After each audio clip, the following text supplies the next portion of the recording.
राज्य मंत्रिमंडल की संसदीय मामलों की समिति की बैठक में ये फैसला किया गया। समिति की सिफारिशें अब राष्ट्रपति के पास भेजी जाएंगी ताकि इस संबंध में अधिसूचना जारी हो सके। सार्वजनिक क्षेत्र की कंपनी ऑयल इंडिया के शेयरों की आज भारी मांग रही। सरकार को मौजूदा वित्त वर्ष में इस विनिवेश से कम 3,100 करोड़ रुपए मिलने का अनुमान है। नेशनल स्टॉक एक्सचेंज के अनुसार दिन में लगभग 3 बजे तक 7.5 करोड़ शेयरों की मांग थी, जबकि विनिवेश 6 करोड़ 1 लाख शेयरों का होना है। सरकार ऑयल इंडिया के अपने 10% शेयरों की बिक्री कर रही है और इसके लिए न्यूनतम कीमत 510 रुपए प्रति शेयर रखी गई है। देश में सबसे अधिक इस्तेमाल होने वाले ईंधन डीजल पर नुकसान की भरपाई पूरी होने तक इसके मूल्य में हर महीने प्रति लीटर 40 से 50 पैसे की वृद्धि की जाएगी।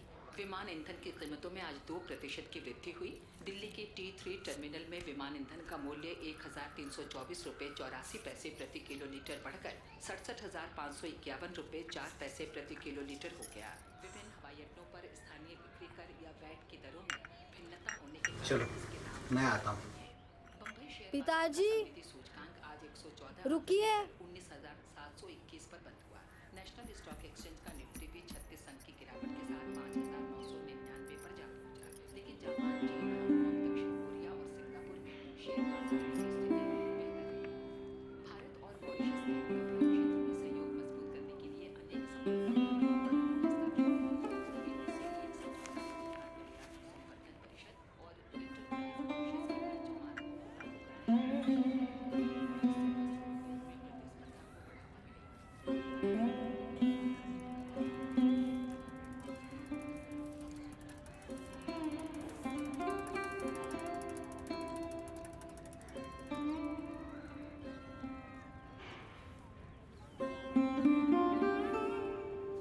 आज हम बहुत खुश हैं। आपका भेजा हुआ खत पढ़कर मानो खुशी की बहार सी आ गई हो। आपसे नाराज़ होने का मन तो नहीं करता, लेकिन आप भी हमें समय समय पर अपने बारे में बताया कीजिए। आपको पता है ना, हमें बहुत फिक्र होती है। यहाँ सब ठीक है। हम कुछ दिनों के लिए माँ पिताजी के घर आए हैं।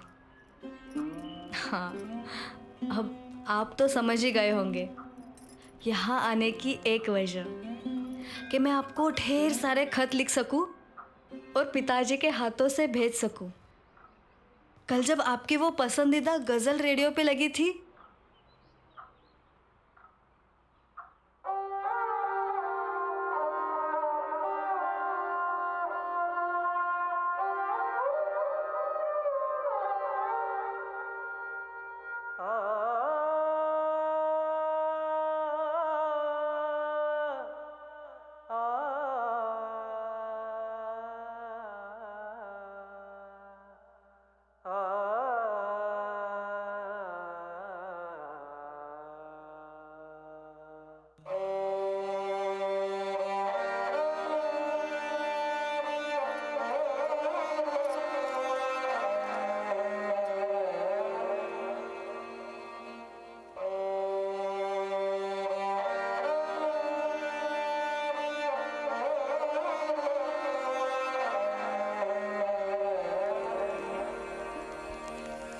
तुमको जब से पाया तो है खुमार आया। तुमको जब से पाया तो है खुमार आया। बेरुखी सी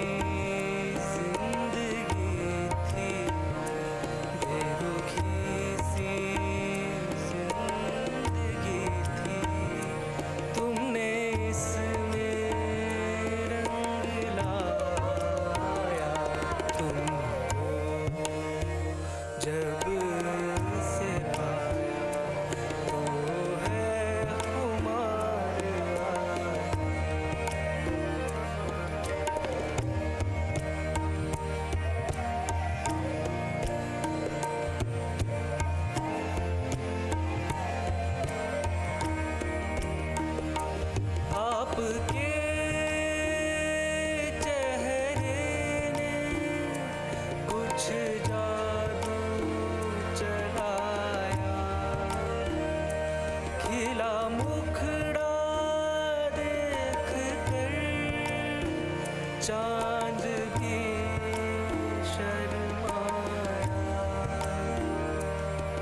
चुरा के सबसे सीने में है छुपाया।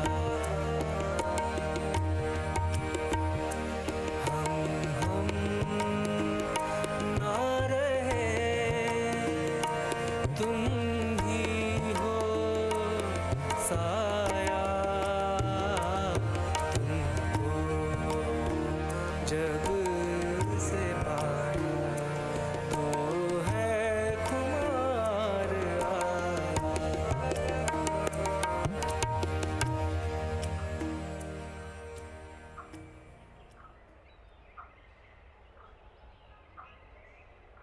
सामने रखे उस खाली कुर्सी से आपके आने का और बिना कहे जाने का वो एहसास उतना ही रूखा था जितना आपके बिना उस गज़ल को सुनना। उस वक्त आपकी बहुत याद आई और वो पल याद है जब आपने हमें उस गज़ल के बारे में बताया था। आपके जाने के एक दिन पहले आप उस दिन उस गज़ल को किस तरह गाकर हमें सुना रहे थे। वो सब यादें मानो हमारे सामने आ गई, पर उस गज़ल को अकेले सुनना यादों को मानो और भी ताज़ा कर रही थे।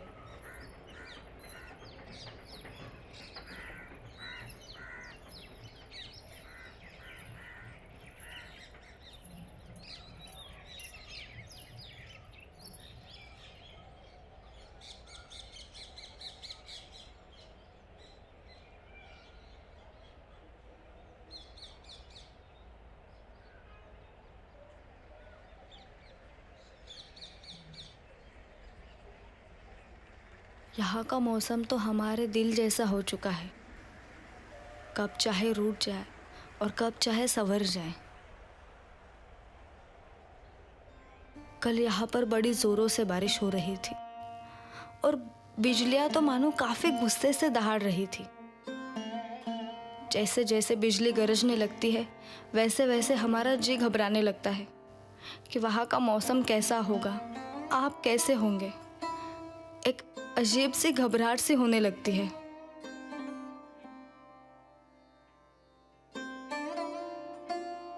बस आपकी कोई खबर या खत के ख्यालों में हम हर शाम पिताजी के घर आने के इंतज़ार में ही रुके रहते हैं। पर उस दिन जब पिताजी घर जल्दी आए। बेटा, मिश्रा जी कह रहे थे कि वहाँ सरहद पर हालात कुछ ठीक नहीं है और मौसम भी काफ़ी ख़राब चल रहा है और दुश्मनी हमलों की वजह से जवानों ने सुरक्षा भी बढ़ा दी है।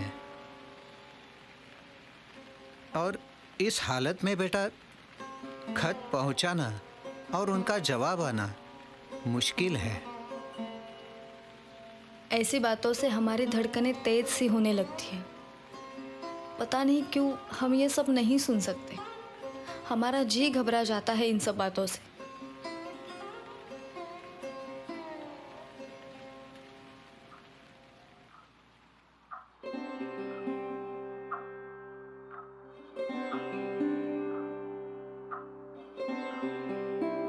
एक फौजी की पत्नी होना कि जाने पर हर वक्त बस आने की खुशी में आस लगाए बैठना और ना आने पर एक घबराहट में जी लेना, जैसे एक इम्तिहान।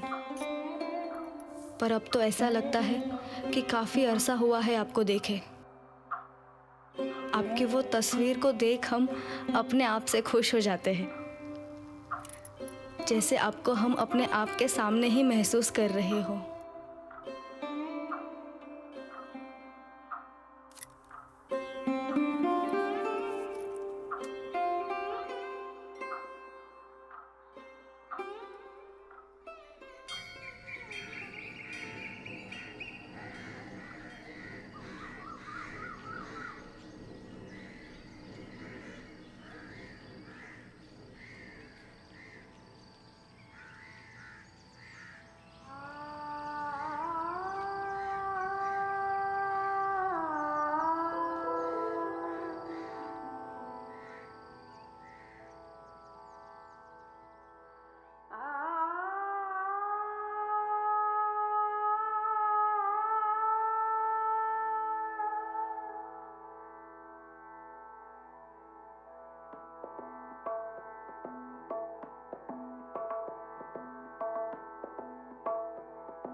करवा चौथ वाले दिन आपके आने के वो एहसास ने हमारे व्रत को मानो सफल कर दिया।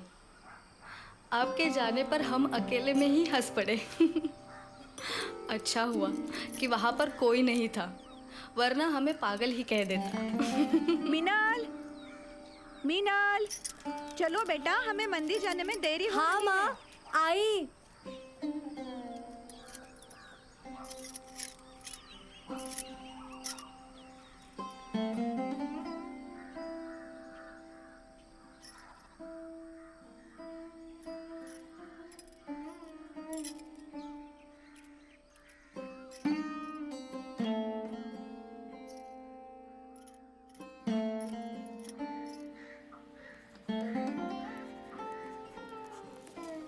वैसे आप भी हमें पागल ही कहते हो। हाँ, हम हैं पागल आपके प्यार में, आपके आने के उन यादों में।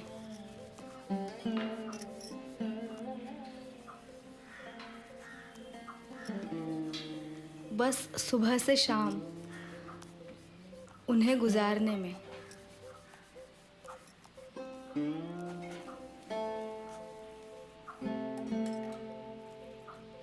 अब बहुत हुआ। अब की बार आप ढेर सारी छुट्टियां लेकर आइएगा, वरना हम इस बार आपको जाने नहीं देंगे। आपके मीनल।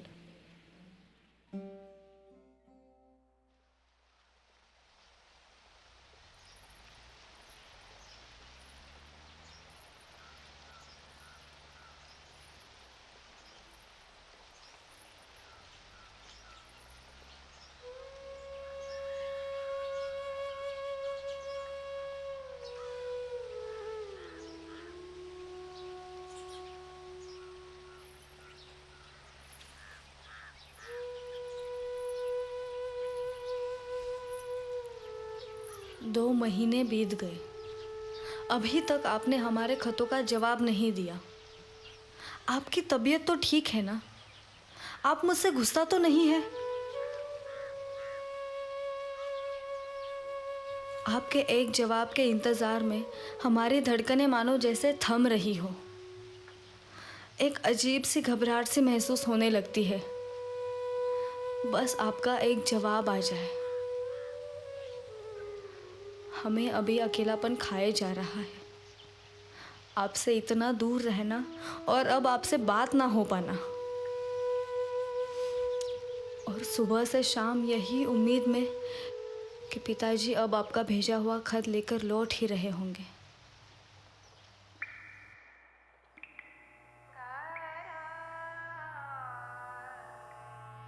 अरे बेटा, हम सब तो तुम्हारी ही याद कर रहे थे। सफर कैसा रहा बेटा? सुना है कि वहाँ के हालात कुछ दिनों से खराब चल रहे हैं और मौसम भी काफी खराब है। कितने दिन बीत गए, तुम्हारा कोई खत नहीं, कोई खबर नहीं। मीनल ऊपर वाले कमरे में सो रही है।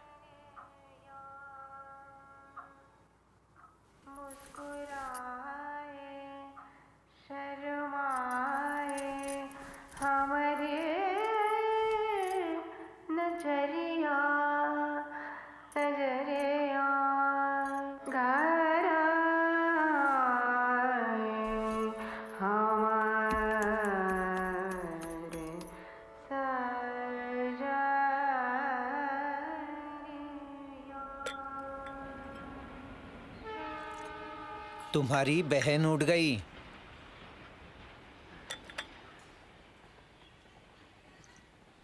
कैसे हो दीदी? हम ठीक हैं। तुम बताओ, तुम कैसे हो? मैं बढ़िया हूँ। बेटा, इतने दिन बाद लौटे हो तो कुछ दिन रहोगे ना अपने घर पर? हाँ चाचा जी, बिल्कुल रहूंगा। माँ बाबूजी ने तो रट लगा रखी है, अभी कुछ दिन रहना है मुझे। अच्छी बात हाँ है। बेटा, वैसे भी जब अपना कोई घर से बहुत दूर चला जाता है ना, तब उसकी याद में सूना सूना तो लगता है। हाँ चाची जी, वैसे सूरज जीजू कब लौटेंगे? बेटा, तुम्हारी पढ़ाई कैसे चल रही है? अच्छी चल रही है चाचा जी। वैसे तो तुम हमारे परिवार के पहले लड़के हो हाँ चाचा जी। जो बाहर जाकर अपनी उस दिन पढ़ाई लगा पूरी आप कर ही रहा लौट है। आए हो। तो अब तो किसी के अपनी आने के पढ़ाई आहट पर से भी आपका मेहनत ही करना एहसास पड़ेगा। होता है। उस दिन समझ नहीं आ रहा था खुश रहे या नाराज। काश अमित आपको साथ ही ले आता तो। अपने मदहोशी में ना जाने हम क्या कह रहे, हमें ही नहीं पता। बस आप जल्दी लौट आइए।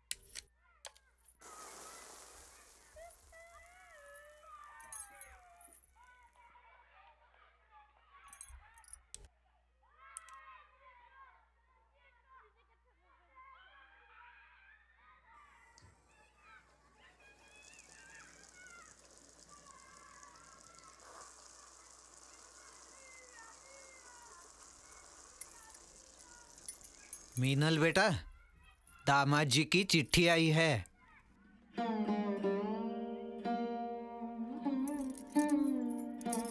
हाँ हाँ, दे रहा हूँ दे रहा हूँ।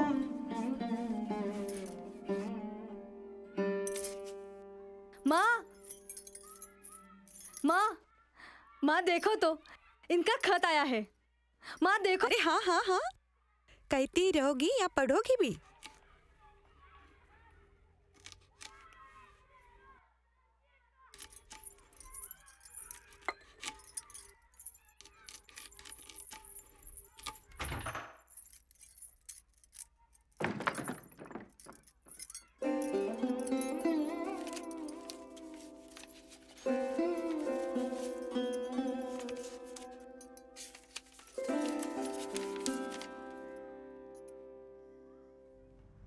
कैसी हो मेरी प्यारी मीनल?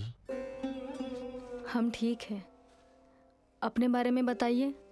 हमसे नाराज तो नहीं हो ना? मैं यहाँ अच्छा हूँ, बस तुम्हारे बारे में ही सोचता हूँ। इस बार थोड़ा वक्त लगा खत भेजने में, लेकिन तुम परेशान मत होना। फौजी हूँ, कब कहाँ और क्या हो जाए पता नहीं चलता, इसलिए तुम मेरी फिक्र छोड़ो। बस तुम अपना और घर वालों का ख्याल रखना। मीनल, तुम मेरी ताकत हो। तुम्हारा प्यार ही तो है जो हमें यहाँ बनाए रखा है। मुझे पता है तुम कितनी समझदार हो, लेकिन तुम्हें पागल कहने का मजा ही कुछ और है। मुझे सब याद है जो तुमने खत में लिखा था। बस उन्हें हम फिर नए से जिएंगे। इस बार सारी छुट्टियां तुम्हारी मर्जी की होंगी, ये पक्का है। तो तुम ज्यादा सोचो मत और फिक्र मत करो। हम तुमसे बहुत प्यार करते हैं, और साथ ही अपने मातृभूमि से भी। अपना ख्याल रखना मीनल। तुम्हारा सूरज।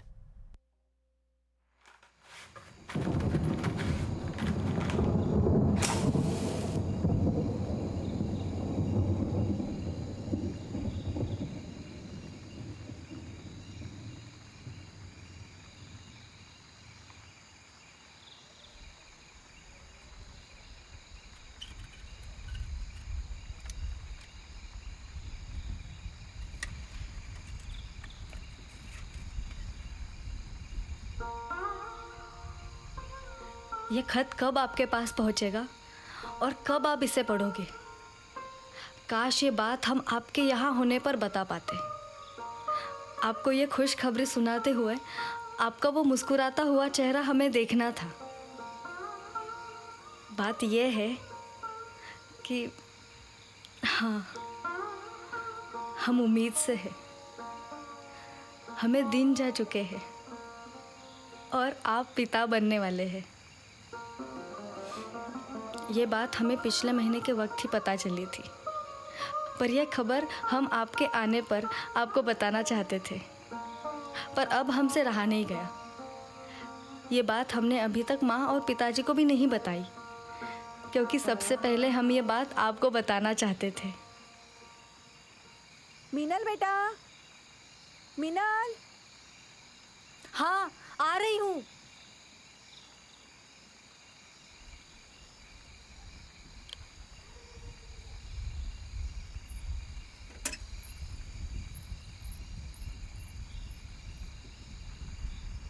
हाँ माँ। हाँ बेटा, तुम्हारे पिताजी ऊपर वाले कमरे में हैं। उन्हें बुला लाओ, खाना ठंडा हो रहा है। और तुम भी साथ बैठ जाना। जी।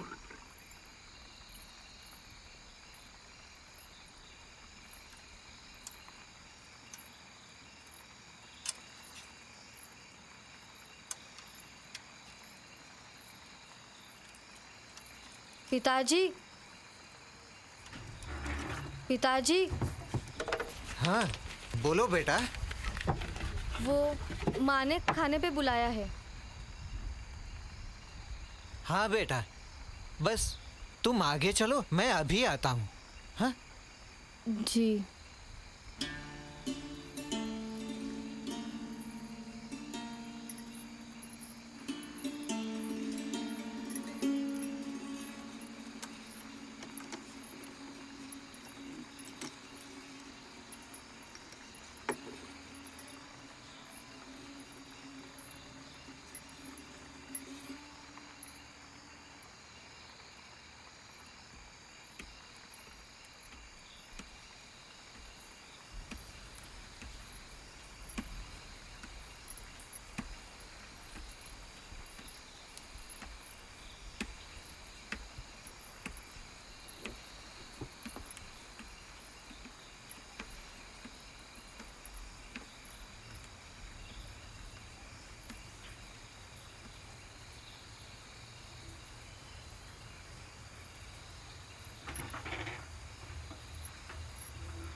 देखो मीनल, ये मेरा तुम्हारे लिए भेजा जा रहा इसी समय में दूसरा खत है। तुम मेरे खत के इंतज़ार में आस लगाए बैठी रहती हो ना, मुझे पता है, इसलिए मैं तुम्हारे लिए ये खत भेज रहा हूँ मीनल, पर शायद मुझे आने में देरी हो सकती है।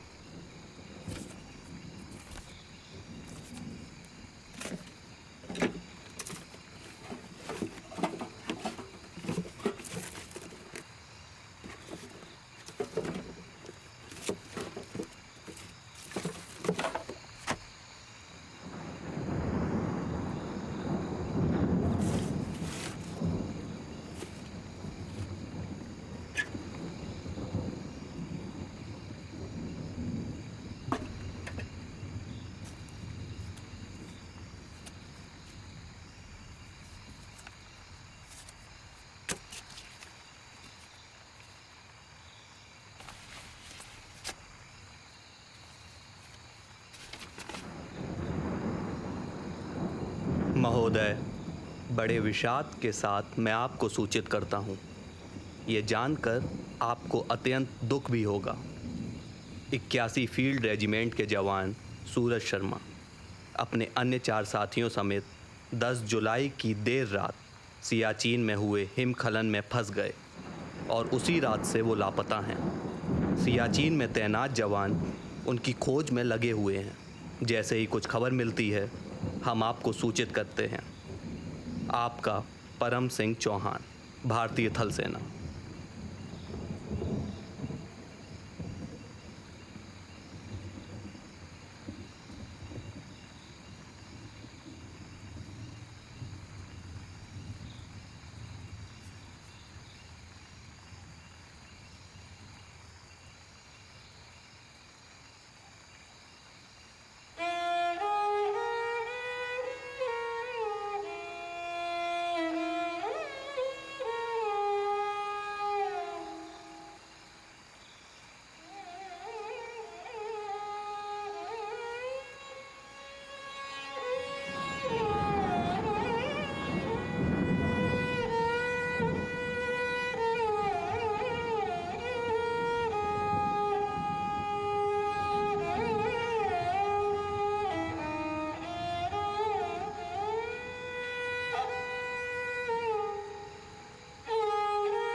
पिताजी रुकिए।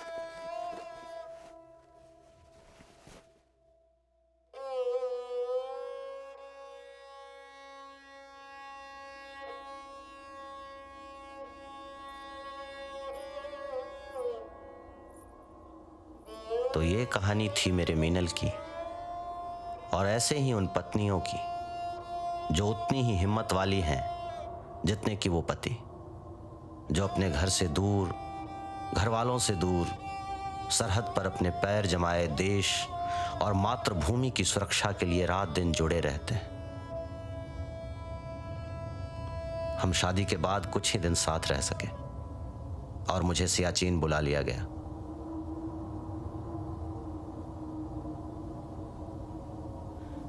भारत भूमि के कितने ऐसे जवानों ने अपनी भूमि की रक्षा के लिए अपने माता पिता, अपने बीवी बच्चों से दूर रहकर अपने काम को प्राथमिकता दी।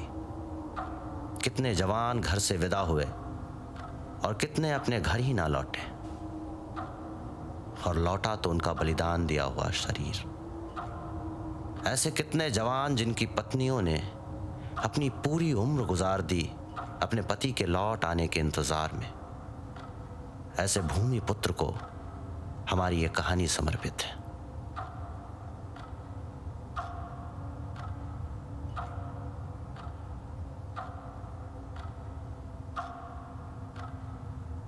मीनल और मुझे एक बेटी हुई। मैंने उसे नहीं देखा और शायद कभी देख भी नहीं पाऊंगा, पर मीनल ने अभी तक मेरे आने के इंतजार की आस नहीं छोड़ी। वो आज भी उस खत के आनंद में जी रही है, जो खत शायद मुझ तक कभी पहुंच भी नहीं सकती। ऐसे प्यार में जिसे मिलने की ख्वाहिश में मीनल ने अपनी जिंदगी के कितने पल उसकी यादों में गुजार दिए, और अब उसके आने के इंतजार में अपनी पूरी उम्र। मीनल ने एक अनजान बनकर मुझे फिर एक खत लिखा। मीनल खत के आनंद में जी रही, हमारे आने तक इंतजार में खत का आनंद।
हमसे